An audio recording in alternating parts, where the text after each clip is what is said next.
सखी सहेली।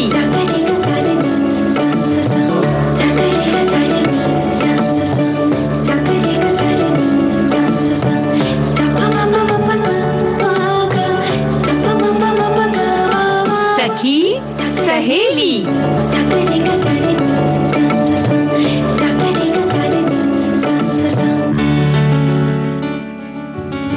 सखी सहेली कार्यक्रम सुनने वाली सभी सखियों और सखाओं को मंदाकिनी जोशी और दीपा माहेश्वरी का प्यार भरा नमस्कार। भाई दीपा, दिन छोटे हो गए, रातें बड़ी हो गई।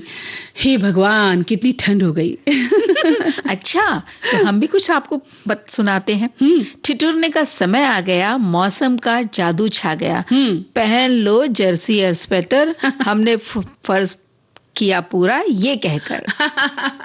यानी आप मुझे बता रही हैं कि मुझे जर्सी या स्वेटर पहन लेना चाहिए। जी बिल्कुल बिल्कुल। बिल्कुल सही कहा आपने।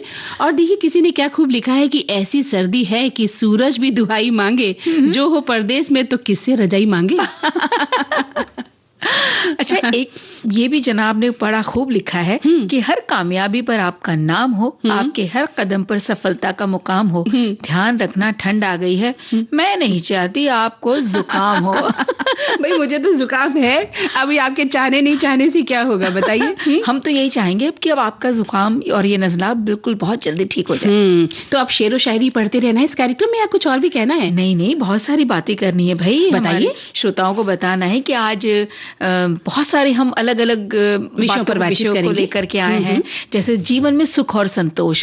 तो बहुत सारे संदेश आए, हमें बहुत अच्छा लग रहा है। ज्यादा से ज्यादा हम संदेशों को शामिल करने की कोशिश करेंगे अपने इस कार्यक्रम में। बातें हल्की फुल्की, किटी पार्टी के खेल। अच्छा।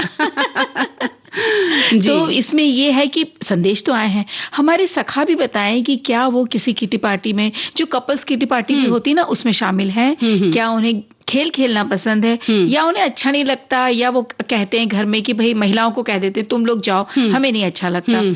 चलिए, लेडीज को तो बहुत पसंद है ये। तो कौन कौन से खास खेल जिसमें उन्हें बहुत आनंद आता है, बहुत मजा आता है, वो हमें लिख के बताएं। लिख के बता भी रही हैं। अच्छा? गाने गाने सुनते जाएं और लिख के बताती जाएं। अच्छी बात और है। मैं तो खास मंदाकिनी जी, हम तो चाहते हैं हमारे सखा इसके बारे में क्या सोचते हैं, किटी पार्टी के बारे में। किटी पार्टी के बारे में। भाई देखिए, सखा भी अच्छा ही सोचते होंगे, लेकिन ये भी एक अपना शौक होता है। जी। अच्छा, किटी पार्टी का मतलब वैसे कई तरह से अलग अलग तरीके से लोग किटी पार्टी मनाते हैं। मुझे लगता है कि हालांकि मैं कभी नहीं गई किसी किटी पार्टी में, और मुझे पसंद भी नहीं है, आपसे कहूँ तो। लेकिन जो महिलाएं जाती हैं, जिन्हें शौक है, जाना चाहिए। पर उसमें बातें ऐसी होनी चाहिए, ऐसे काम होने चाहिए जो हमारे जीवन से जुड़े हों, अच्छे जीवन से। खाली गॉसिप है, खाली बातें हैं, खाली बुराइयां हैं, खाली चतुराइयां हैं, खाली संबंधों की मतलब गणित है ना, ये इस तरह की जो होती है, या खाली खर्चे हैं, या दिखावा है कि मैं कितने स्टेटस वाली हूँ, मेरी साड़ी कितनी महंगी है, मेरा मेकअप कितना सुंदर है, और मैं कितनी सुंदर लगती हूँ। इस तरह की महिलाओं में जो ये भावना है, इन सब के बीच अगर किटी पार्टी आप करते हैं तो बेकार है। बिल्कुल। और लेकिन ऐसा नहीं है, इतना भी सब जगह नहीं होता, जैसे आपने बताया, होता है थोड़ा बहुत। लेकिन कोई किटी पार्टियां ऐसी भी है जहां पर कुछ ना कुछ सिखाया भी जाता है। तो चलिए हम बात करेंगे, अभी थोड़ी किटी पार्टी मना रहे हैं, थोड़ी देर बाद मनाने वाले हैं। बिल्कुल। और भारतीय विरासत स्थल में हम मराठा सैन्य परिदृश्य के 2 किलो के आज बात करेंगे। कौन से किले? वो है प्रतापगढ़ का किला, जो सातारा जिले में है। अच्छा। और दूसरा है रायगढ़ का किला। इन दोनों पर हम बातचीत करेंगे। और हल्की फुल्की बातों में आज क्या करेंगे? हम हल्की फुल्की बातों में हमने बात की ना किटी पार्टी के खेल। अच्छा, वो किटी पार्टी में ही आपने शामिल कर लिया है। तो हम बात करेंगे। और सबसे बड़ा आज एक और दिन है, विजय दिवस, जिसे हम मना रहे हैं, उस पर भी हम चर्चा करने वाले हैं थोड़ी देर में। फिलहाल चूंकि सर्दी ज्यादा है और भाई श्रोताओं, हमारे मंदाकिनी जी को आज बहुत ठंड लग रही, तो चलिए एक ठंड का ही गीत हो जाए।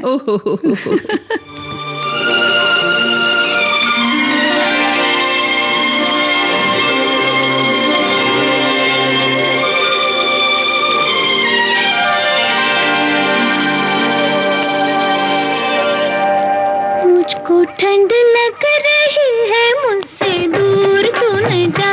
मुझको ठंड लग रही है, मुझसे दूर तू न जा। न जा, न जा, न जा, न जा।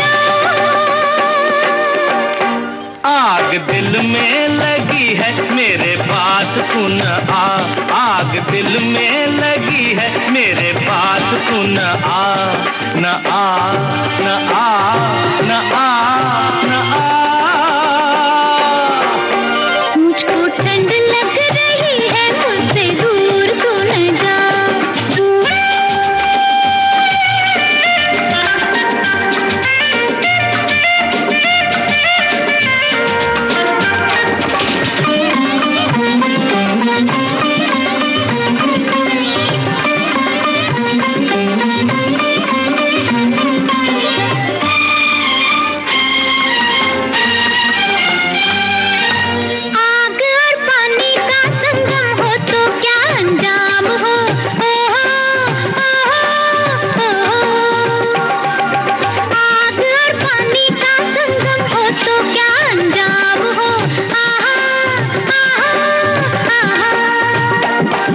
नाम दोनों का जमाने में बहुत बदनाम हो, हाँ हाँ हाँ हाँ हाँ।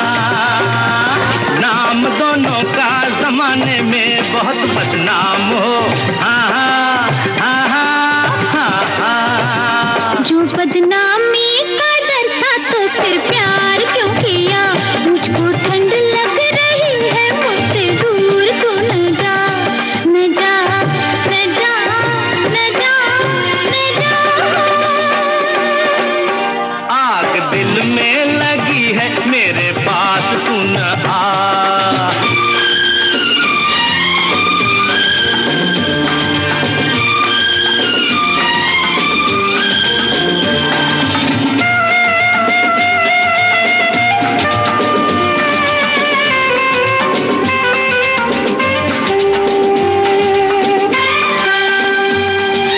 दूर रहना चाहिए थोड़ा सा मुलाकात में, हाँ हाँ हाँ हाँ हाँ।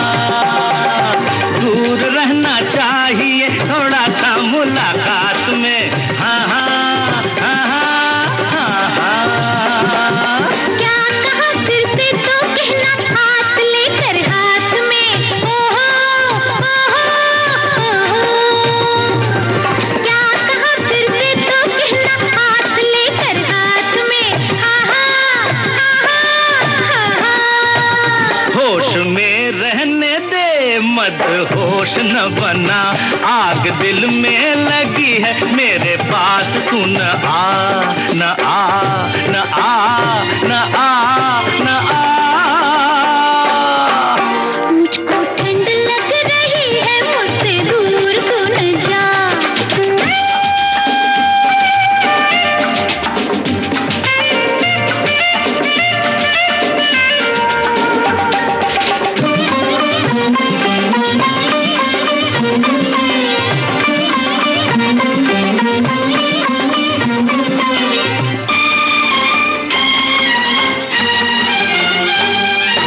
क्या करूं होठों पे इस दिल के फसाने आ गए, ओहो ओहो ओहो।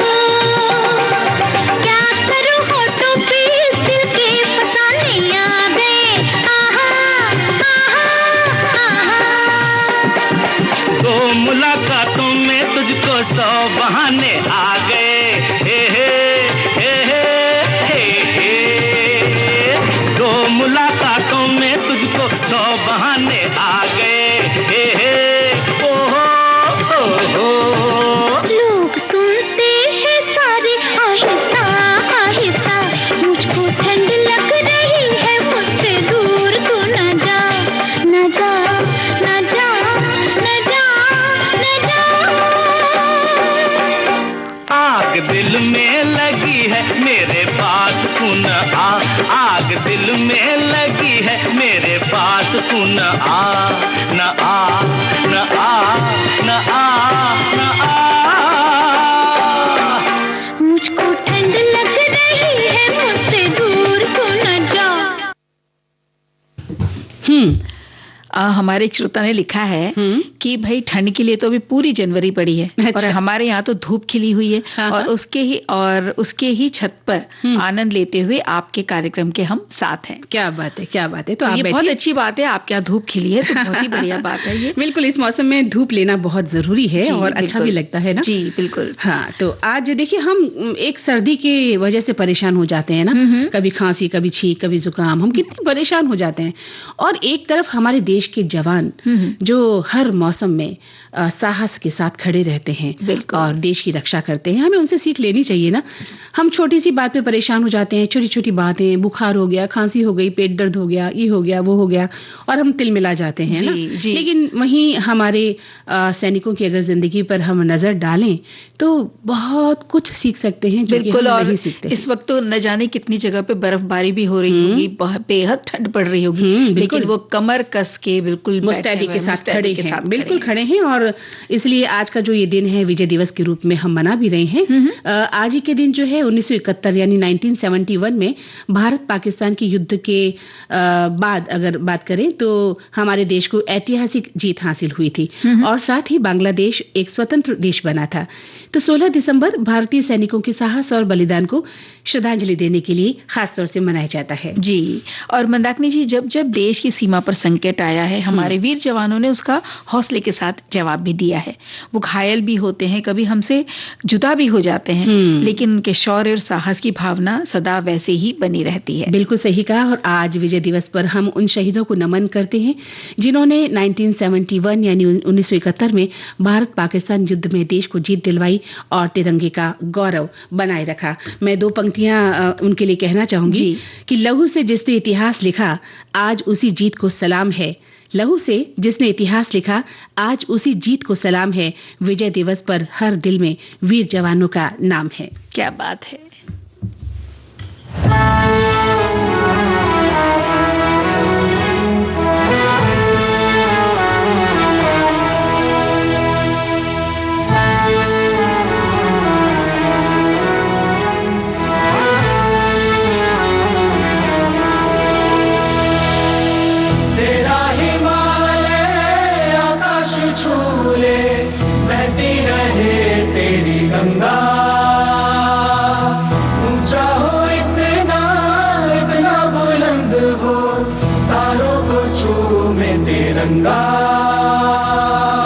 माँ से है माटी, माँ से है माथा, माथे पे माटी सजा के चले।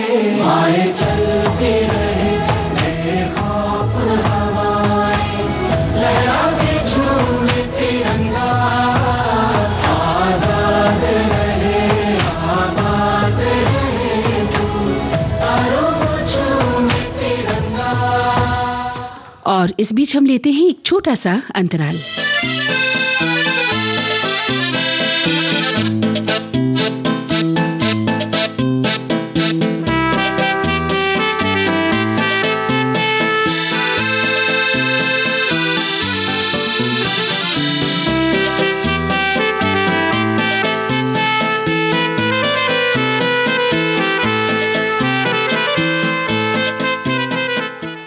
इस अंतराल के बाद आप सभी सुनने वालों का फिर से स्वागत है।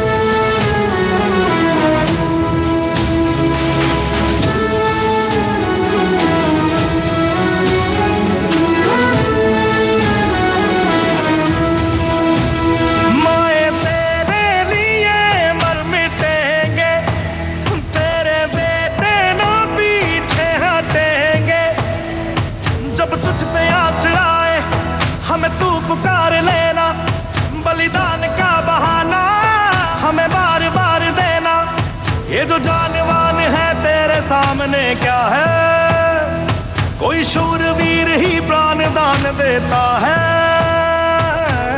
माँ से है माटी, माँ से है माथा, माथे पे माटी सजा के चले। आए चलते रहे बेखौफ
जी हाँ, तो बहुत ही प्यारा गीत हमने सुना, देश प्रेम से ओतप्रोत था ये गीत। बिल्कुल। और इसी देश प्रेम के चलते अगर हम अपने जीवन में थोड़ा सा सुख और संतोष ले आए तो हम अपने देश प्रेम के प्रति और ज्यादा कमिटेड हो सकते हैं। बिल्कुल। और देखिए ना, जब सुख और संतोष आती है तो एक स्थिरता भी मन में आती है, और जब मन स्थिर रहेगा तो सिर्फ हम अकेले नहीं, घर परिवार समाज सब में स्थिरता आती है। बिल्कुल सही कहा आपने। और देखिए, सदगुरु कबीर साहब तो फरमाते भी हैं कि गोधन गजधन बाजधन और रतन धन खान, जब आवत संतोष धन सब धन धूरी समान। क्या बात है। यानी आंतरिक जो संतोष है वो कितना जरूरी है, जिसे हम लगभग खो चुके हैं और दिन भर बेचैनी पाले रहते हैं, है ना। और बस यही कोशिश है आज हम सभी श्रोताओं के साथ मिलकर कि सुख और संतोष जीवन में बना रहे, और नहीं है तो आ जाए इसकी कैसी क्या छोटी छोटी बदलाव हम अपने जीवन में कर सकते हैं। तो बहुत सारे संदेश हमारे श्रोताओं ने तो लिख के भेजे ही हैं। हाँ। और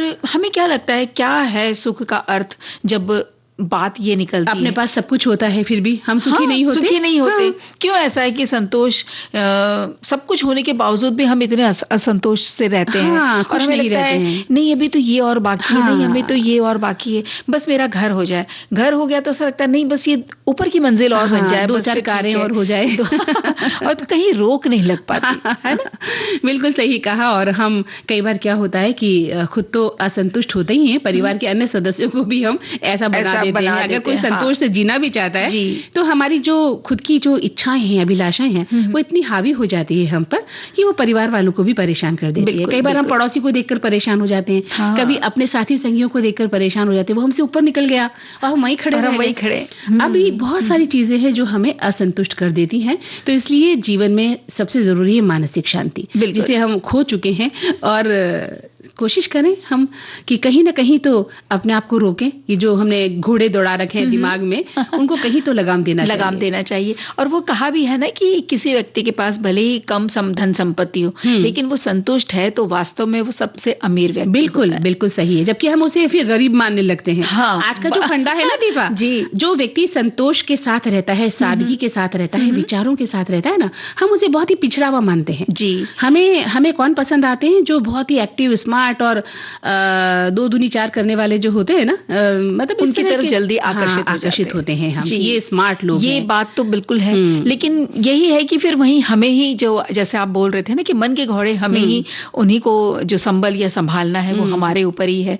हम बाहरी दुनिया के ये चकाचौंध से चाहे कितने भी चमक जाए, हमारी आंखें चौंधिया जाए, लेकिन फिर खैर बात तो वही आती है अंत में कि मन में शांति और अधीरता अगर आप लेकर आएंगे तो बस ये अपनी ही पर्सनालिटी को हम चारों तरफ फैला देंगे और हम शायद फिर कहीं के ना रह पाए। बिल्कुल सही बात है, लेकिन इतनी गहराई में हम जाते नहीं हैं क्योंकि भौतिक दुनिया हमें आकर्षित करती ही है। हाँ। चाहे तुम हो चाहे मैं हूं, क्यों ना हम भी है उसमें शामिल, कि हमें जो भौतिक चकाचौंध है वो खींचती है। लेकिन ये है कि कितना खींचती है, इसका एक मापदंड होना चाहिए ना। हाँ। आपने पूरी जिंदगी अगर चकाचौंध के पीछे भागने में ही लगा दी तो फिर हाथ कुछ भी नहीं आने वाला। बिल्कुल। एक लेवल तक आप किसी ग्लैमर से प्रभावित हैं या आप किसी चकाचौंध वाली दुनिया में जाना चाहते हैं तो अच्छी बात है, लेकिन अगर आपने सादगी को गरीबी या पिछड़ापन समझ लिया है तो ये आपकी बहुत बड़ी भूल है। बिल्कुल सही कहा आपने।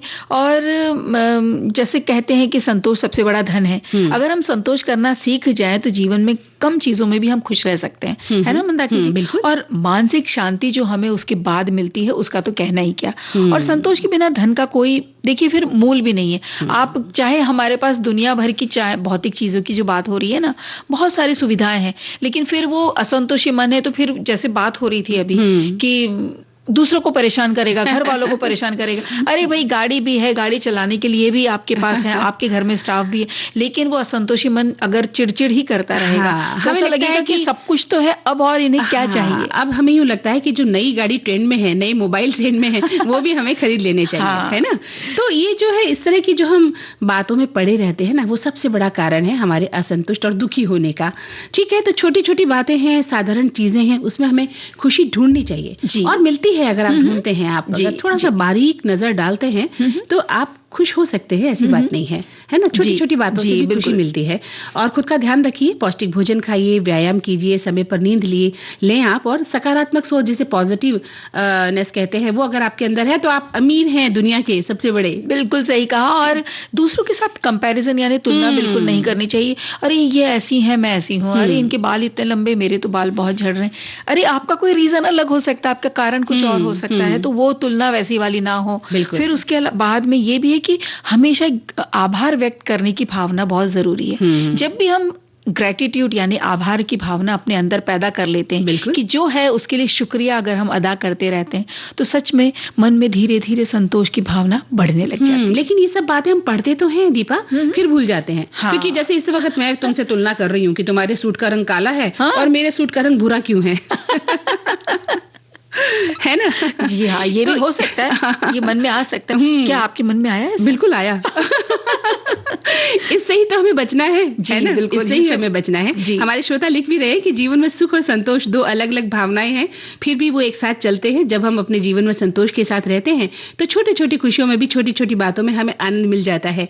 हमें वर्तमान में जीना सीखना होगा। भूतकाल की बातों को, भविष्य की अनिश्चित बातों में अपने मन को न उलझाएं, बल्कि छोटे छोटे पलों को महसूस करें, जैसे चाय की खुशबू, पक्षियों की चहचहाट, और वो जैसा आपने कहा कि ग्रेटिट्यूड जो महसूस करना, विनम्रता महसूस करना, शुक्रिया अदा करना, है ना, ये जो होना चाहिए, इसकी आदत डालनी चाहिए। यानी रात को सोने से पहले उन 3 चीजों के लिए आप आभार व्यक्त करें, और इस आदत से आपको संतोष मिलेगा। आशाएं और इच्छाएं तो अंतहीन है, लेकिन जो आवश्यक है उसे पास में रखें और संतोष रखें। बिल्कुल। और एक और संदेश है कि जीवन का सच्चा सुख संतोष में ही है, क्योंकि संतोष हमें असीमित इच्छाओं और लालच से मुक्त कराता है, जिसके कारण मानसिक शांति, स्थिरता के साथ अंतर मन में आनंद मिलता है। हमें जो मिला है उसमें संतोष मानने में परम सुख का एहसास है। एक गुजराती मुहावरा भी लिखा है हमारे श्रोता ने कि संतोषी नर सदा सुखी, बाहरी चकाचौंध धन संपत्ति सच्चा सुख नहीं देती, बल्कि संतोषी जीवन को सार्थक बनाता है। और उन्होंने सभी को नमस्कार भी कहा है। बिल्कुल। एक श्रोता लिखते हैं कि जीवन में संतोष लाने के लिए सबसे जरूरी है कि जो मिला है हम उसमें संतुष्ट रहें, और इस शिकायत हम जो करते हैं कि ये नहीं मिला, वो नहीं मिला, आज हमारे संतोष को खत्म कर देता है, हमारे जीवन में खुशी नहीं आने देता है। अगर जीवन में संतोष पाना है तो जो मिला है, जैसा मिला है उसके साथ वैसे ही रहें, और जितना मिला है उसमें खुश रहें। ऐसा मुझे लगता है, और ये बात मुझे लगती है कि जीवन का ये मूल मंत्र भी है। बिल्कुल। और एक संदेश कहता है कि जीवन में सुख और संतोष एक दूसरे से जुड़े हैं। जहां संतोष ही सच्चे सुख की नींव है, इसका अर्थ है उसके जो आपके पास है उसमें खुश रहना, इच्छाओं को नियंत्रित करना, परिस्थितियों के उतार चढ़ाव में स्थिर रहना, और अंततः मानसिक शांति, सकारात्मकता और जीवन के प्रति कृतज्ञता लाता है। लालच और तुलना से बचकर संतोष से ही जीवन सार्थक और आनंदमय बनता है। धन दौलत से नहीं, बल्कि मन की प्रसन्नता से आता है संतोष। बिल्कुल सही कहा। और एक श्रोता ने लिखा है, ये असीमित इच्छाएं असंतोष और तनाव पैदा करती हैं। अपनी जरूरतों और चाहतों के बीच संतुलन बना के रखें। जो कुछ मिला है उसके लिए कृतज्ञ रहें। ये संतोष की भावना को बढ़ाता है। अतीत के पछतावे को, भविष्य की चिंता से निकलकर वर्तमान पर ध्यान दें, जैसा कि हमें योग भी सिखाता है। दूसरों से अपनी तुलना करने से बचें, क्योंकि ये असंतोष का एक बहुत बड़ा कारण है। जी। और एक और संदेश पढ़िए, ले लीजिए। जब एक इंसान इस धरती पर जन्म लेता है तो उसके पूरे जीवन का स्क्रिप्ट भाग्य विधाता लिख देता है। यानी कि जो रोल हमें दिया गया है उसे हम खुशी से निभाएं और संतोष रखें। ये मान के चले कि दुख सुख जो हमारे भाग्य में है उसे संसार के रचयिता का प्रसाद मानकर चलें, और हर पल परमेश्वर का शुक्राना करते चलें। यही जीवन रूपी नाव एक किनारे से अपने अंतिम पड़ाव तक शांति से पहुंच जाएगी। बहुत अच्छे विचार। लेकिन लिखने के साथ साथ अगर हम अपने जीवन में इसे अमल में ले आएं तो फिर जिंदगी बल्ले बल्ले हो सकती है। जी बिल्कुल।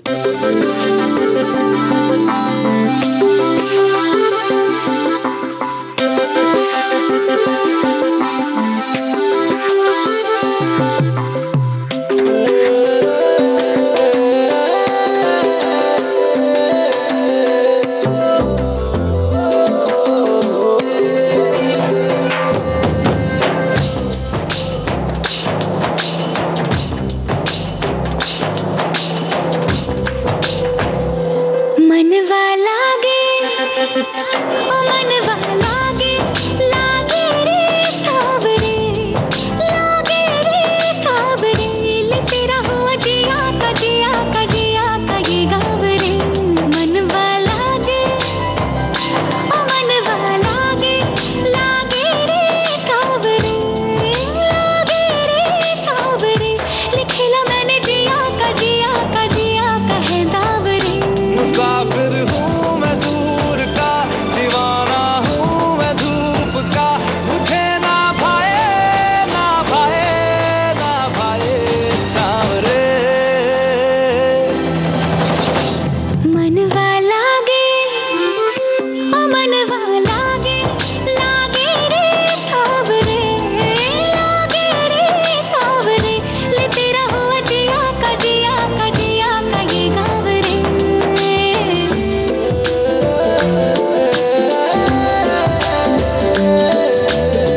धागों में पिरोली, बातों की रंगोली से न खेलूं ऐसे होली मैं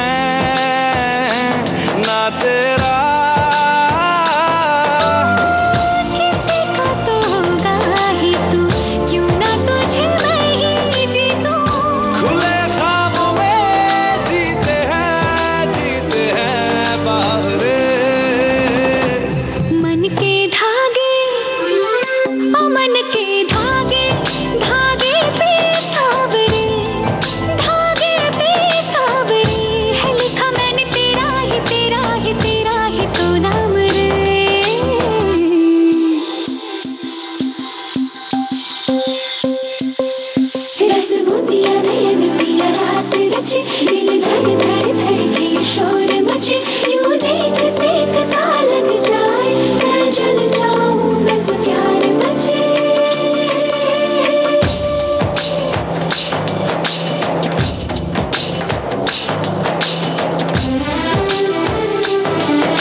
काला जादू नैना काले तेरे में हवाले हुआ सीने से लगा ले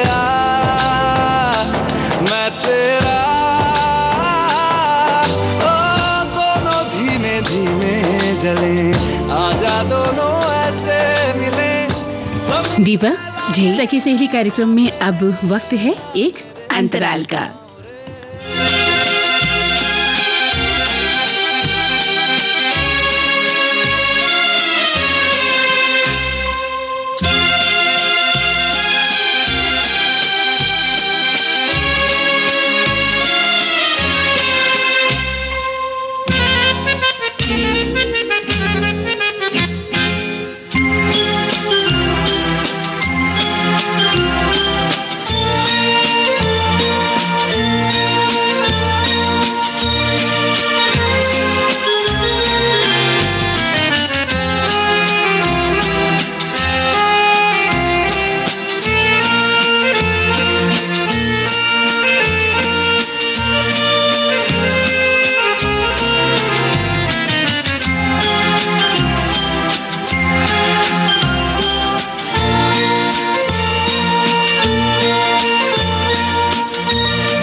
सखी सहेली कार्यक्रम आप सुन रहे हैं विविध भारती से और एक बार फिर से आप सभी का स्वागत है जी। तो आज भारतीय विरासत स्थल में हम अलग अलग स्थलों की बारे में बातचीत करते हैं। तो मराठा सैन्य परिदृश्य के बारे में आज हम बात कर रहे हैं। मंदाकिनी जी, 12 किले इसमें शामिल हैं। अच्छा, तो 12 में से 11 किले महाराष्ट्र में हैं और एक है तमिलनाडु में। इन 12 में से पन्हाला किले के बारे में हमने पहले ही अपने इस कार्यक्रम में विस्तार से बात की है। बिल्कुल जी। तो आज हम कर रहे हैं प्रतापगढ़ का किला और रायगढ़ का किला, इन 2 किलों के बारे में। चलिए तो सैर करते हैं। चलिए, तो पहले कौन से किले पे चलेंगे? पहले रायगढ़ जो किला है, चलिए वहीं चलते हैं। देखिए, रायगढ़ का जो ऐतिहासिक किला है वो सह्याद्री पर्वतों की खड़ी ढलानों के ऊपर बना हुआ है और महाराष्ट्र के उत्तरी कोंकण क्षेत्र में ये स्थित है।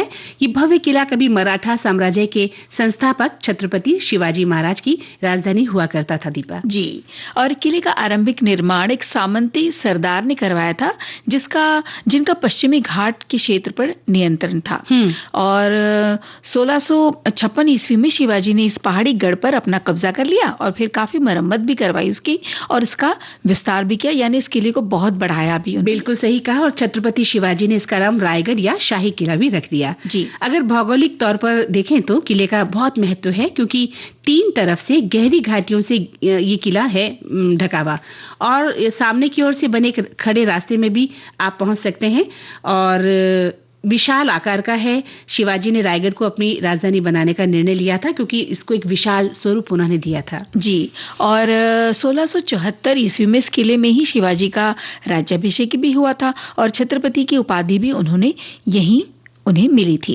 और रायगढ़ को अपनी राजधानी बनाने के बाद छत्रपति शिवाजी ने इसमें कई निजी इमारतें और सार्वजनिक इमारत का भी निर्माण करवाया था, जैसे कि शाही महल था, फिर हवेलियां वहां पे बहुत थी जो कि शाही हुआ करती थी। एक टकसाल था 300 पत्थर से बना हुआ, बहुत सारे कार्यालय भी बनवाए उन्होंने वहां पर, और हजारों सैनिक के रहने के लिए एक छावनी भी बनी जो मीलों तक फैला हुआ था, और एक बहुत बड़ा बाजार भी बनवाया अंदर ही किले। बिल्कुल सही कहा। और इस किले की सुंदरता बढ़ाने के लिए उन्होंने नए नए डिजाइन डलवाए, जलाशय, बगीचा, स्तंभ और मार्गों का भी निर्माण उन्होंने करवाया था। जी, और रायगढ़ किले की भव्यता को हम महसूस कर सकें उसकी झलक के लिए आज भी कई मुख्य प्रवेश द्वार मौजूद हैं।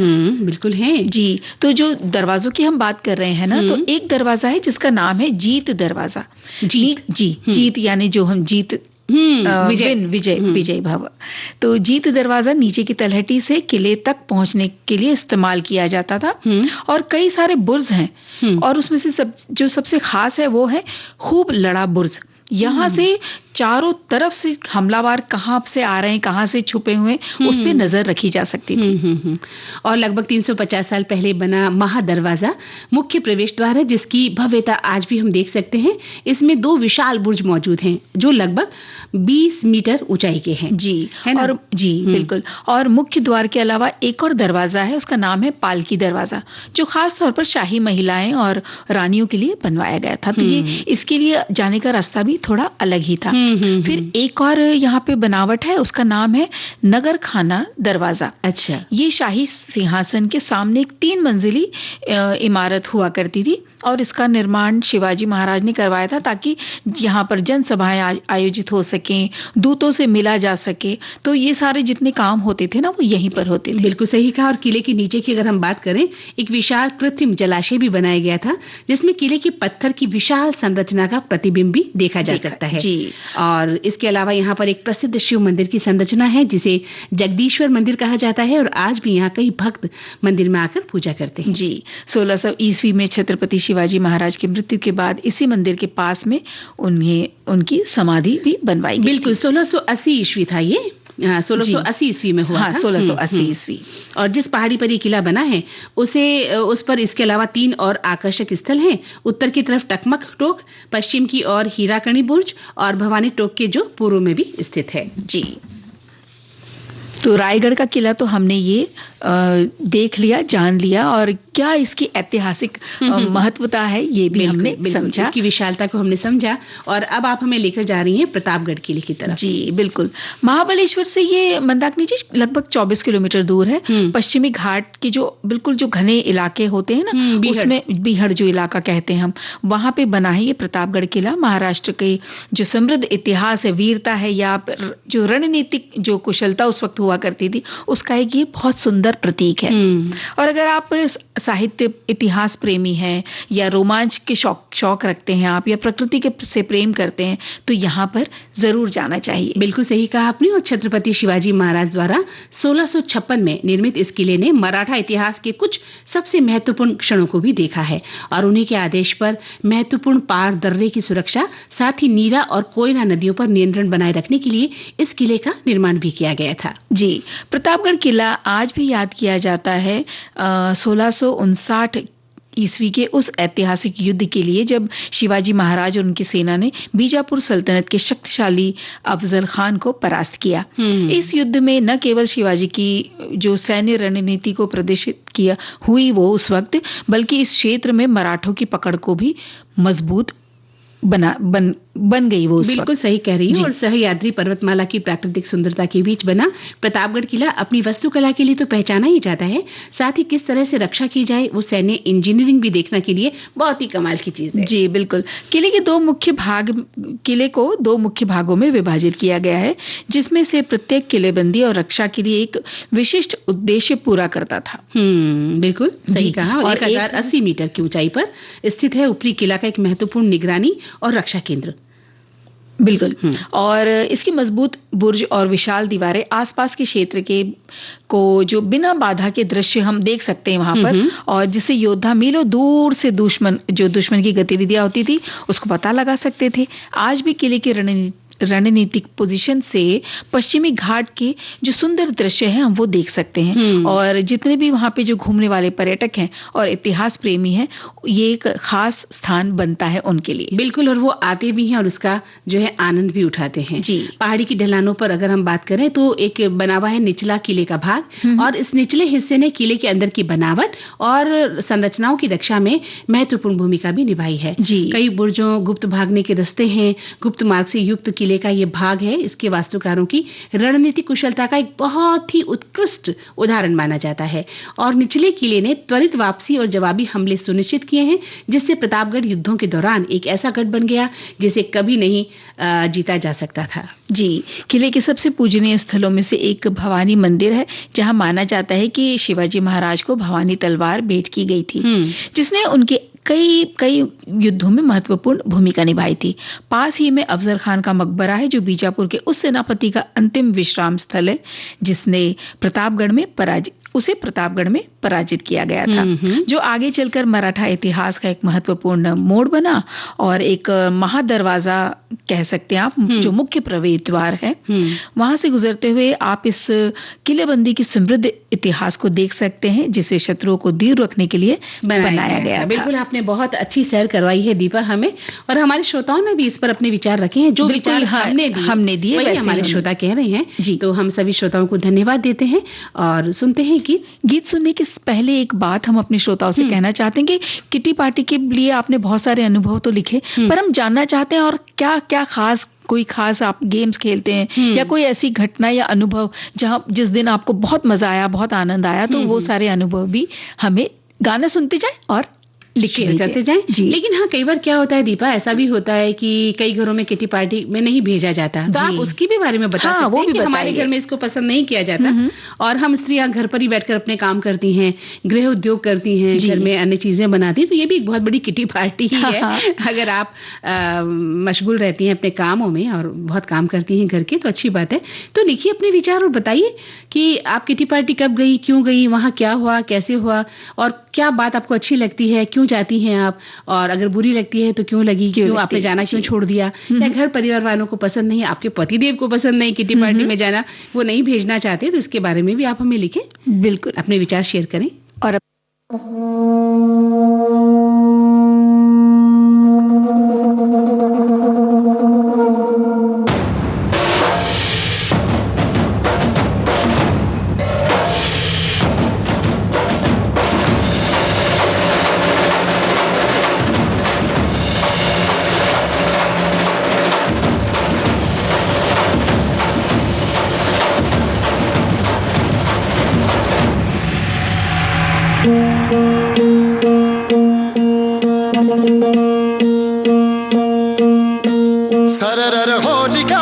शत्रु राह में मिले हमने, जब जब शमशीरें थाने है माए भवानी।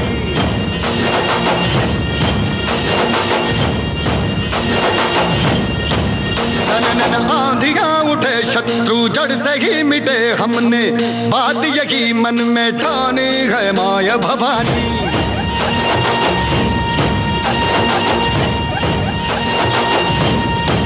हम सब मर्द मावड़े बड़े खुददार हैं, अब हर एक दिन स्वराज का त्योहार है। अब ये शीश ना झुके तेरी लाज हम रखे, तेरे डर रखी जपत मां जगदम्बे है माया भवानी।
भरी।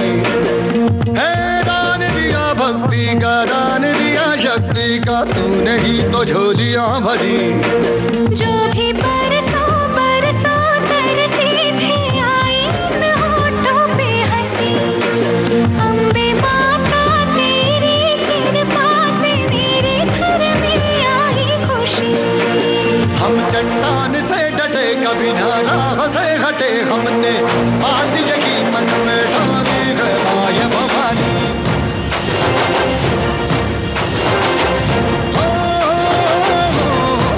सनन आंधियां उठे शत्रु जड़ से ही मिटे, हमने जब जब शमशीरें तानी है माय भवानी।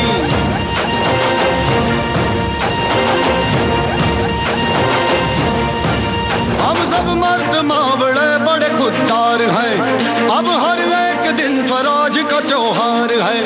अब ये शीश ना झुके तेरी लाज हम रखे, तेरे चरणों की शपथ मां जगदम्बे है माय भवानी।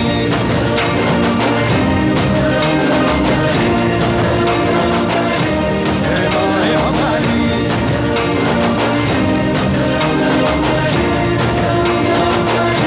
है माय भवानी।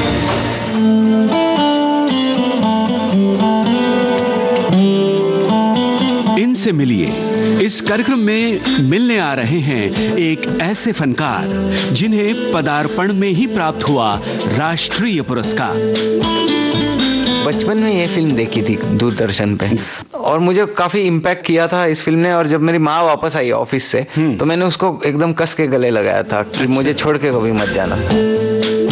अपने शुरुआती सफर में ही दो राष्ट्रीय पुरस्कार पाने वाले मराठी फिल्मों के प्रतिभाशाली युवा लेखक और निर्देशक सुजय ढाके से एक मुलाकात। प्रेसिडेंट मैडम द्रौपदी मुर्मू जी ने उनके स्पीच में भी इसका जिक्र किया कि आज यहाँ पे एक फिल्म है जो 71 साल पहले इसी फिल्म को राष्ट्रीय पुरस्कार मिला था। आज उसी फिल्म को फिर से नए अंदाज में दिखा के भी उसी को राष्ट्रीय पुरस्कार मिल रहा है। ये इस चीज को बताता है कि इमोशन और फीलिंग कितने सदियां बीत जाए वो सेम ही रहते हैं। सुनना न भूलिए, इनसे मिलिए गुरुवार 18 दिसंबर शाम 7:45 पर।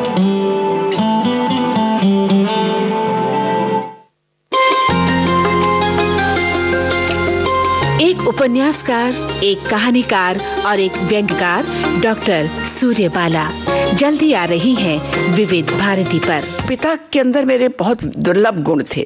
बांसुरी बजाते थे, हारमोनियम बजाते थे और शायरी करते थे। ये सब था, लेकिन कहीं कोई लेखक हमारे आसपास नहीं था। शायरी थी, शब्द थे, कवित्व थे, सवैये थे, छंद थे। हमने उनसे बातचीत की उनकी कहानियों पर और उनकी लेखनी पर। कहानी में कुछ खास नहीं है, लेकिन कहानी को खास बनाती हैं मेरी संवेदनाएं, मेरी अनुभूतियां जो लोग कहते हैं और मेरे देखे हुए, मेरे महसूस किए हुए यथार्थ। आज के मेहमान बुधवार 17 दिसंबर शाम 4 बजे सिर्फ विविध भारती पर।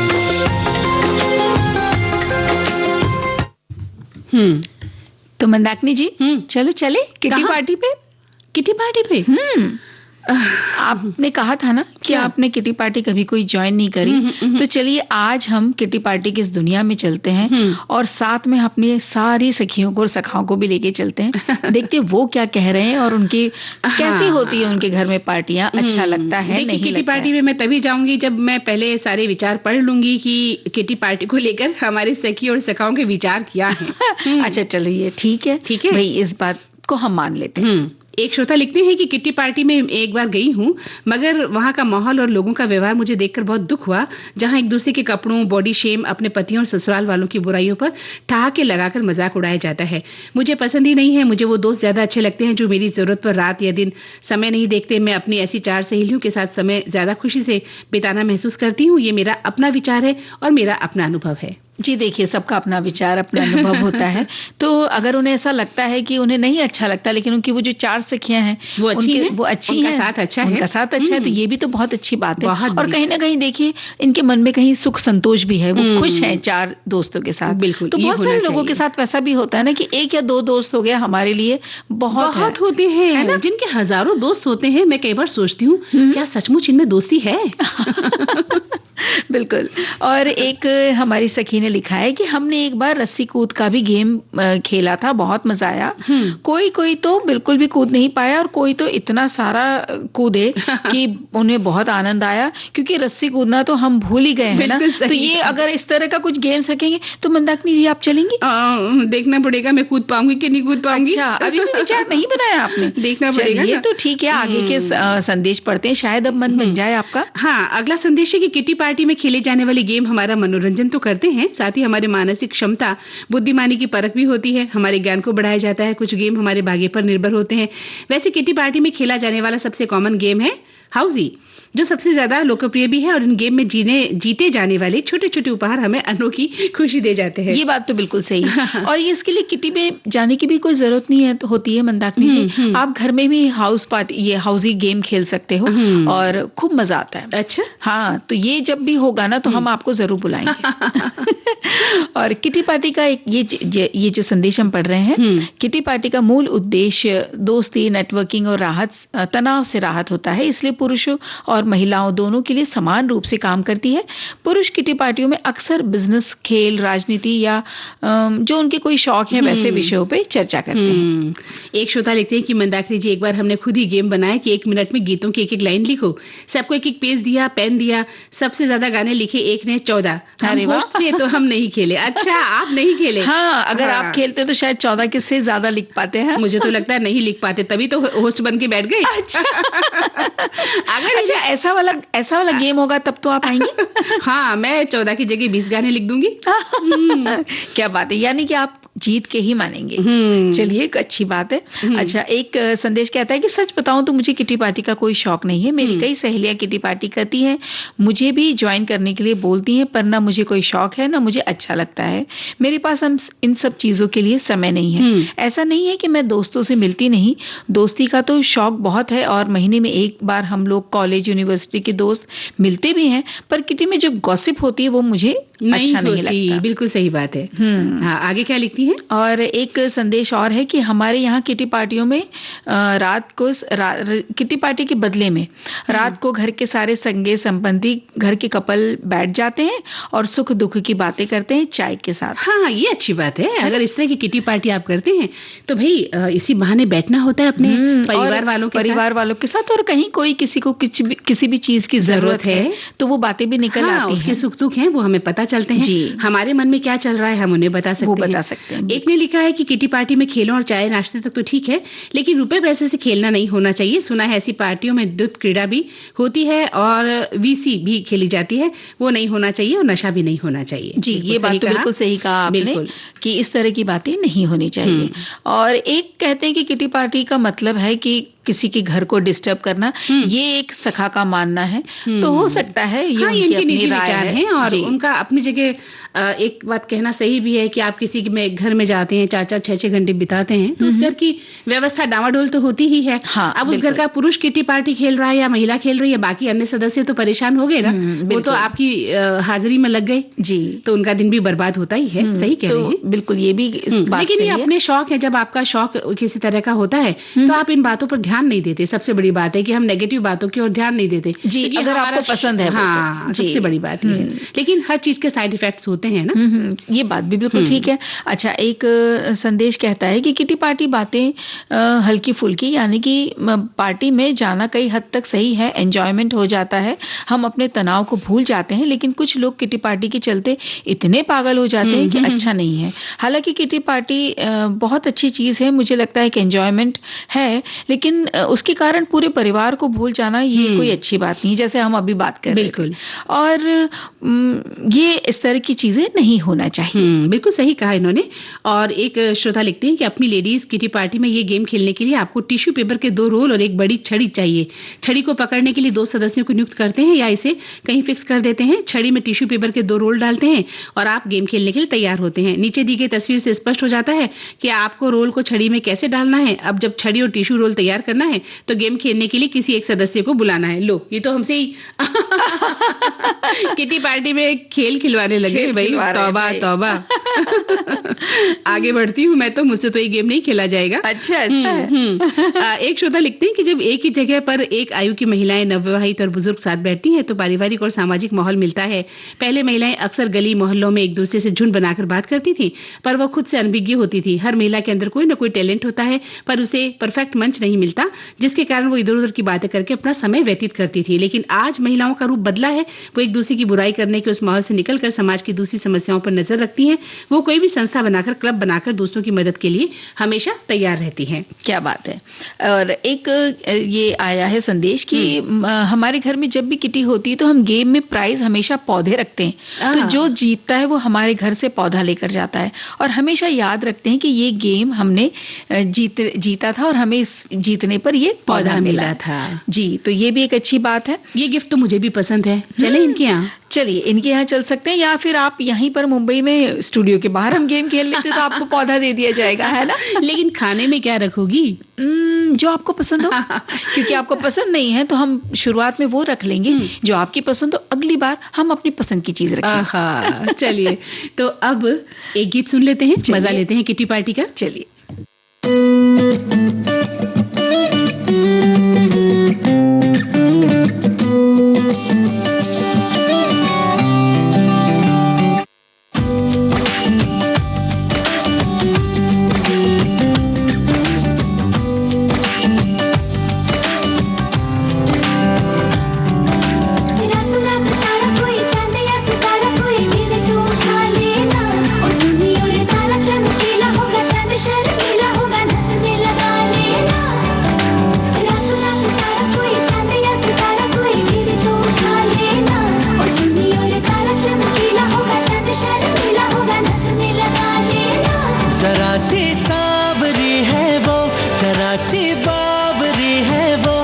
सुरमे की तरह मेरी आंखों में ही रहती है, सुबह के ख्वाब से उड़ाई है, पलकों के नीचे छुपाई है। मानो न मानो तुम सोते सोते ख्वाबों में भी ख्वाब दिखाती है। मानो न मानो तुम परी है, वो परी की कहानियां सुनाती है। खुदाया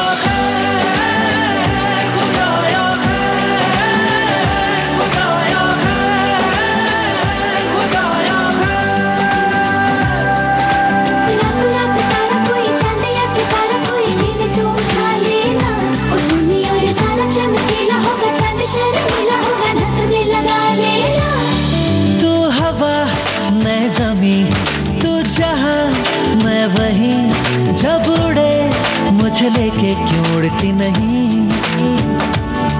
तू घटा मैं ज़मीं, तू कहीं मैं कहीं, क्यों कभी मुझे लेके बरसती नहीं।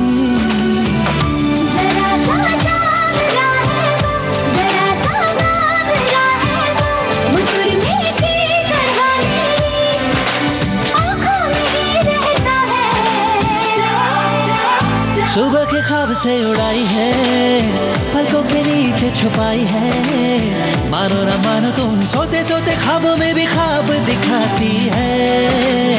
मानो न मानो तुम परी है, वो परी की कहानियां सुनाती है। खुदाया है, खुदाया है, खुदाया है, खुदाया है।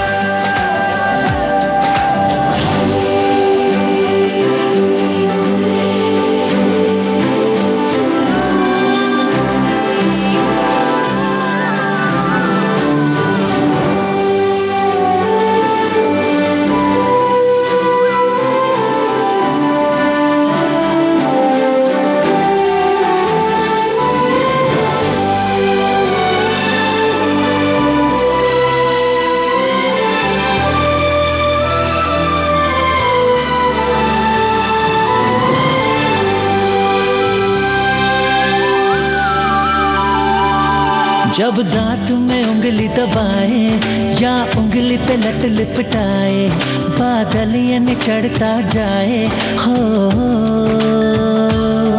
कुछ करके वो बात को टाले, जब माथे पे कोमल डाले, अंबर ये सुकड़ता जाए हो। वो जब नाखून कुतरती है तो चंदा घटने लगता है, वो पानी पर कदम रखे। तो दीपा, अब सखी सहेली कार्यक्रम का वक्त हमें इजाजत नहीं दे रहा कि हम और बातचीत करें, तो इस कार्यक्रम से मंदाकिनी जोशी और दीपा माहेश्वरी का नमस्कार।